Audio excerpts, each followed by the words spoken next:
তিনি যেভাবে শিক্ষিত এবং যোগ্য চাকরি প্রার্থীদের জীবন নষ্ট করেছেন এতদিন ধরে, একের পর এক মামলা সুপ্রিম কোর্টে নিয়ে গেছেন, তারপর সুপ্রিম কোর্ট 19টা মামলা এবং তারপরে তার সঙ্গে আরও অনেক মামলা যুক্ত হয়েছিল কলকাতা হাইকোর্টে জাস্টিস দেবাংশু বসাক এবং জাস্টিস সব্বর রশিদির ডিভিশন বেঞ্চে, এবং দীর্ঘদিন ধরে তাদের সব কোট আনকোট বিখ্যাত উকিলরা সে মামলা লড়েছিলেন।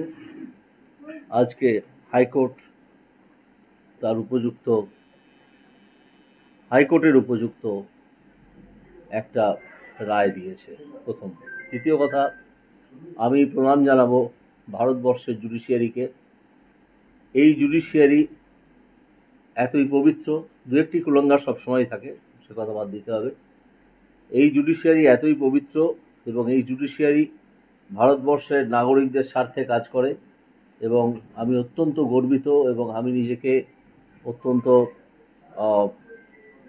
ভাগ্যবান বলে মনে করি যে আমি বেশ কিছুদিন এই জুডিশিয়ারির অঙ্গ হিসেবে কাজ করেছিলাম, বিচারপতি হিসেবে। তো তৃতীয় ব্যাপার হচ্ছে যে এই যে যারা উপযুক্ত প্রার্থী তাদেরকে যে ডিপ্রাইভ করেছিলেন, বঞ্চিত করেছিলেন, ঠকিয়েছিলেন এই মিথ্যাচারী মুখ্যমন্ত্রী এবং তার দল,